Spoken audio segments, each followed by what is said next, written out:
Olá, meus queridos amigos que me acompanham no canal Fala Sério Pastor, sejam muito bem-vindos a este espaço que tem a proposta de responder as suas perguntas, de analisar temas bíblicos, temas que são difíceis, responder perguntas que surgem nas mentes dos nossos telespectadores, daqueles que nos assistem. Muito bem, se você não é inscrito ainda no nosso canal, por favor, já se inscreva. Eu estou deixando aí embaixo também o meu contato no Instagram. Às vezes você quer mandar uma mensagem para mim, quer conversar, então você pode mandar um direct para mim.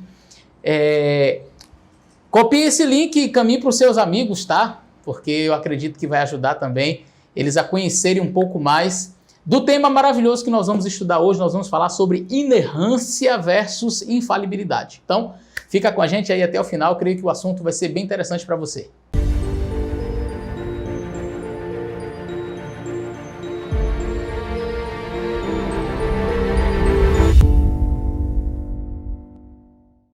Fala, pastor Eleazar.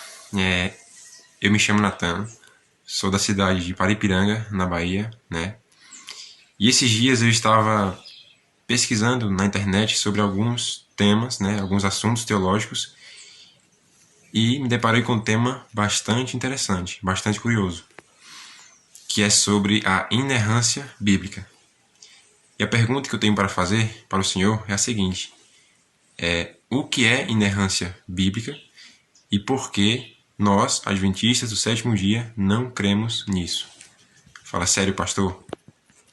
Muito obrigado, amigo Natan, por sua pergunta. Uma pergunta muito interessante. Já há algum tempo que eu pretendia trazer a resposta a essa pergunta aqui no nosso canal.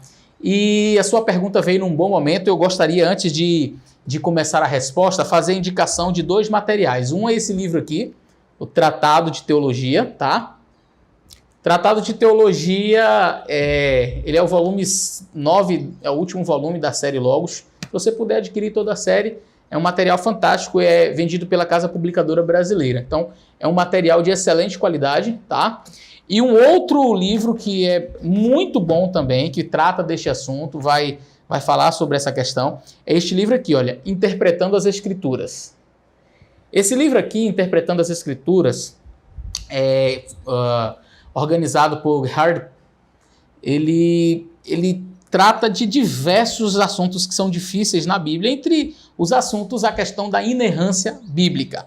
Como é que nós, adventistas do sétimo dia, acreditamos na inspiração da Bíblia? Vamos lá? Bom, quando falamos sobre inspiração, é necessário mencionar que os adventistas do sétimo dia não acreditam na inspiração verbal. Nós acreditamos na inspiração do pensamento. E o que é isso, pastor? Explica melhor aí pra gente. Nós não acreditamos num ditado, palavra por palavra, não é? Onde, por exemplo, o profeta sentou e Deus chega e diz assim: senta aí, Jeremias. E aí Jeremias sentava. Agora eu vou ditar e você vai escrevendo, tá bom? Tá certo. E aí ele vai escrevendo, Deus vai ditando, ele vai escrevendo, Deus vai ditando e ele vai escrevendo. Nós não acreditamos nisso, tá certo?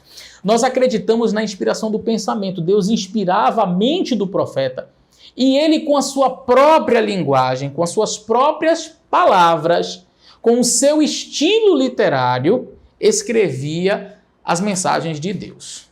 Então nós não acreditamos nessa ideia de que Deus tenha ditado palavra por palavra das Escrituras Sagradas. E isso é evidenciado pela própria estrutura literária da Bíblia. Quando você faz uma comparação, por exemplo, entre os escritos de Paulo e os escritos de Pedro, entre os escritos de Pedro e de João, entre os escritos de João e de Lucas, quando você compara o profeta Isaías com Moisés, quando você compara Salomão com Amós, por exemplo, você vai perceber que são estilos literários diferentes. Você percebe nitidamente que são pessoas diferentes escrevendo o texto. Ora, se fosse ditado palavra por palavra, nós não teríamos vários estilos literários. Por quê? Se Deus ele ditou palavra por palavra para todos os profetas, você ia perceber que há uma coesão literária. O que nós percebemos é que a Bíblia, na verdade, ela traz uma coesão doutrinária.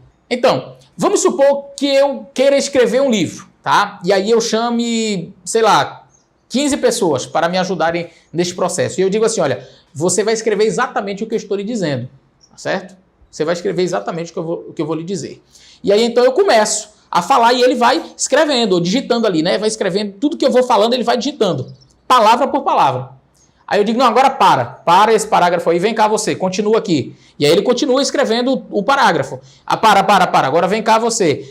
E eu que vou ditando palavra por palavra, no final do livro, você ia perceber que o livro, ele foi escrito por uma pessoa só. Você não saberia dizer que vários escreveram. Agora, digamos que eu chame um e diga assim, olha, nesse capítulo você vai escrever isso, você vai falar disso. Coloca a tua ideia, coloca da maneira como você entender, mas o que eu estou te passando é isso. E ele vai pegar tudo que eu expliquei para ele e vai escrever com as suas próprias ideias. E aí eu chamo o segundo, diz, agora vai escrever o segundo capítulo. E eu faço a mesma coisa, explico o assunto e deixo que ele escreva. Nitidamente, quem pegar o livro vai ler e dizer assim, esse capítulo aqui foi escrito por um, mas esse daqui não foi o mesmo que escreveu de cá, não. Porque o estilo é diferente, a retórica é diferente, a maneira de escrever é diferente. Esse daqui tem um português mais rebuscado. Esse daqui é bem mais simples, até tem alguns errinhos de português. Esse daqui parece que ele gosta de poesia. Então, assim, você iria perceber o estilo literário diferente. É o que acontece na Bíblia. A Bíblia, ela tem Deus como seu principal autor, aquele quem inspirou os profetas, mas os profetas não foram canetas nas mãos de Deus, no sentido de que Deus ia ditando e eles iam escrevendo palavra por palavra daquilo que Deus ia falando. Não. Deus inspirou os profetas e cada um transcreveu para a Bíblia aquilo que ele compreendeu da mensagem divina.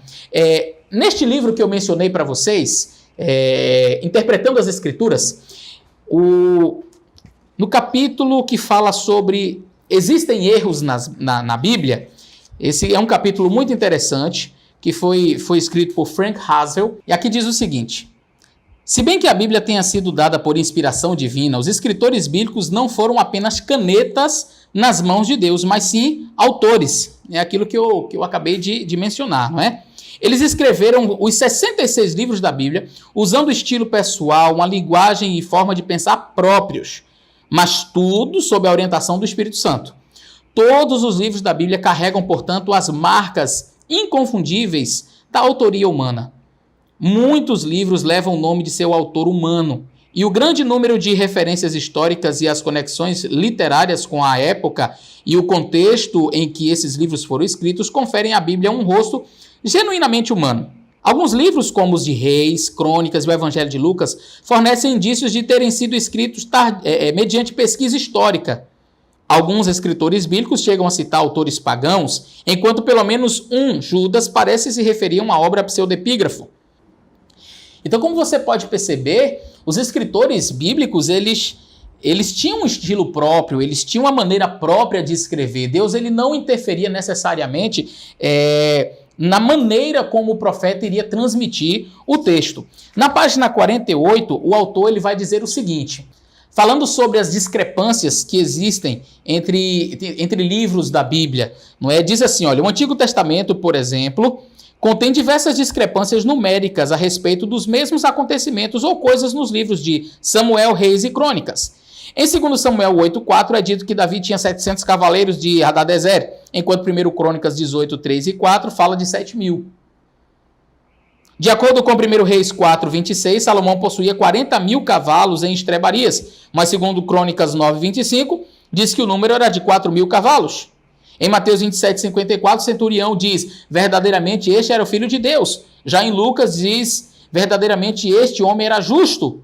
E aí, será que a Bíblia estaria errada? Será que ela não é mais inspirada por Deus porque tem estas discrepâncias? Eu gostaria de citar mais um texto para vocês que está no livro de Mateus. É um texto bastante interessante, já no final, Mateus capítulo 27, e o verso 9 diz assim, e se realizou o que vaticinaram o profeta Jeremias. Tomaram 30 moedas de prata, preço do que foi avaliado que certos filhos de Israel avaliaram, e deram-nas pelo campo do oleiro, segundo o que o Senhor determinou. Pode ler o livro de Jeremias todinho e procurar essa passagem sobre essas 30 moedas dadas no campo do oleiro, e você não vai encontrar. E agora? A Bíblia agora deixa de ser a palavra de Deus? Claro que não. E onde é que nós vamos encontrar isso aqui? Em Zacarias 11. Zacarias 11, verso 12 e 13, eu vou abrir e ler com vocês.